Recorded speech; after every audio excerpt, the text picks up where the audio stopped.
Vashi sector 14 मधील MGM complex मध्ये लागलेल्या भीषण आगीचं कारण अखेर समोर आलं आहे। दिवाळीच्या रोषणाई दरम्यान झालेल्या शॉर्ट सर्किटमुळेच ही आग लागल्याचा प्राथमिक अंदाज अग्निशमन दलाने व्यक्त केला आहे। या दुर्दैवी घटनेत 4 जणांचा मृत्यू झाला आहे। यामध्ये 10व्या मजल्यावरील 80 वर्षाचा वृद्ध महिलासह तसेच 12व्या मजल्यावर राहणारी पूजा राजन, तिचे पती सुंदर पालक कृष्णन आणि त्यांची 6 वर्षाची चिमुकली वेदिका यांचा समावेश आहे।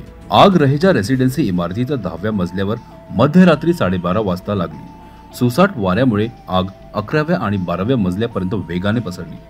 11व्या मजल्यावरील 3 कुटुंबियांनी वेळेत बाहेर धाव घेतल्याने जीव वाचवला, परंतु 12व्या मजल्यावरील सुंदर कृष्णन आणि त्याचे कुटुंबीय बाथरूम मध्ये आश्रय घेतल्याने धुराच्या गुदमरल्यामुळे त्यांचा मृत्यू झाला।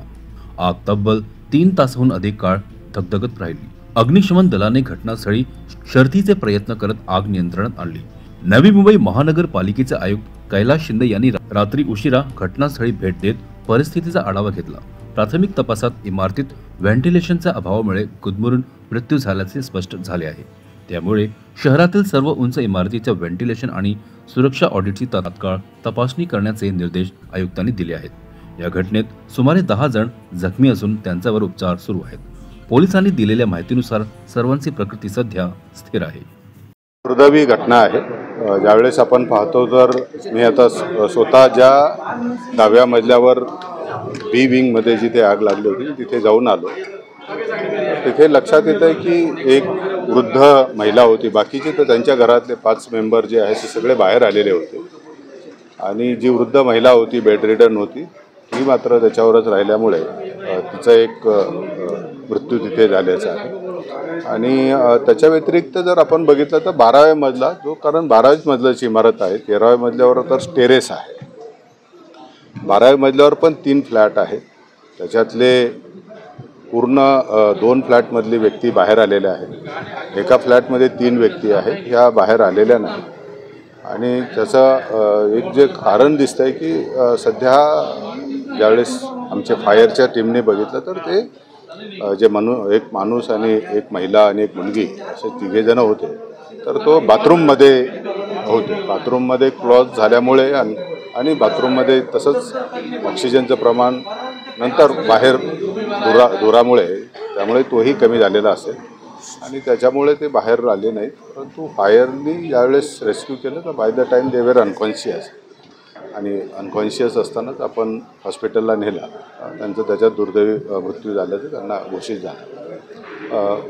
मी इथे आल्यानंतर बघतोय तर रात्री 12:30च्या दरम्यान घटना घडली असं समजतं। 12:40ला दरम्यान महानगरपालिकेच्या फायर ब्रिगेडला कॉल गेला होता। फायर ब्रिगेड वेळेवर आली, परंतु दरम्यानच्या कालावधीमध्ये ही जे काही सफोकेशन झालं त्याचं एक मेजर रिझन आहे। आता फायरची जे काही आमची टीम आहे पूर्ण ऑडिट करते आणि जे काही योग्य काय कारण आहे फायरचं तर तो त्याचं हे करते, त्याचा अनुमान काढून त्याच्यावर मग पुढे जे काय प्रिव्हेंटिव्ह ॲक्शन जे आहे ते आपण घेऊया।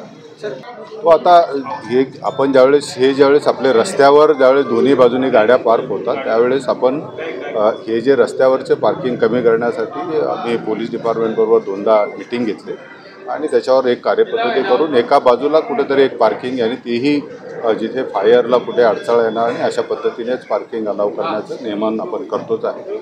परंतु ही वस्तुस्थिती आहे की दोन्ही बाजूला गाड्या कुठल्याही नागरिक कुठल्याही नियमाचं पालन न करता ते लावून जातात, ही वस्तुस्थिती सुद्धा आपल्याला नाकारता येणार नाही। आता आजचा जो काही घटना घडली ती घटनेचं सगळं विश्लेषण होईल आणि त्याच्यानंतर ज्या काही बाबी आपल्याला करायच्या असतील त्या सर्व बाबींना आपण तशी कार्यपद्धती निश्चितपणे करूया। रस्त्यावर बघा, आता तिथं हाऊसिंगच्या सोसायटीमध्ये अंतर्गत हाऊसिंग सोसायटीने जागा मोकळ्या ठेवल्या पाहिजे, कारण ह्या ज्या स्पेसेस आहेत ह्या फायर स्पेसेस आहेत। आपण ज्यावेळेस परवानगी देत असताना ज्यावेळेस सेटबॅक आपण ठेवतो आणि सेटबॅक ठेवण्याचं अत्यंत महत्त्वाचं कारण असं असतं की फायरच्या गाडीला टर्निंग रेडियस मिळाला। त्या सेटबॅकमध्ये कुठे पार्किंग जर हाऊसिंग सोसायटीने केली असेल तर त्यांच्यावर पण त्यांनी त्यांच्या स्तरावर कारवाई केली पाहिजे, कारण शेवट फायरची गाडी इथं आल्यानंतर सुद्धा जर मध्ये हाऊसिंग सोसायटीमध्ये जर काही अडचणी आल्या असतील तर त्याच्यावर पण हे करता येईल.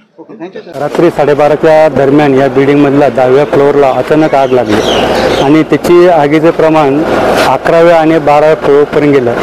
अचानक आग लागली आणि त्याच्या मोठ्या प्रमाणात धुराचा हे झाल्यामुळं 11व्या आणि 12व्या मजल्यावरील रहिवाशांना त्याचा काही अंदाज आला नाही, समजलं नाही. त्यामध्ये तिन्ही फ्लोअर मिळून जवळजवळ 14 लोक जखमी झालेले आहेत. ते सध्या MGM हॉस्पिटल आणि फोर्टिस येथे उपचार घेत आहेत.